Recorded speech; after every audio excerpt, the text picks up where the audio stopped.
pag nag-alaga kayo dito, laging pati dito.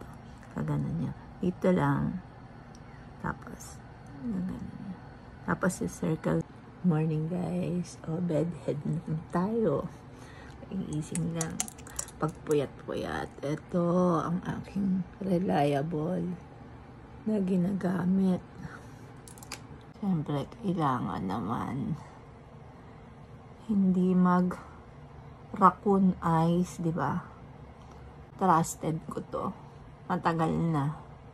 Since ang The Ordinary 2017 pa. Kasi pag laging puyat,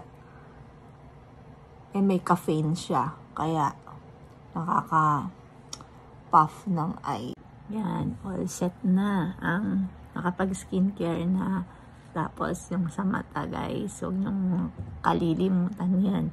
Dahil, dyan nakikita ang age agad pag sa mata.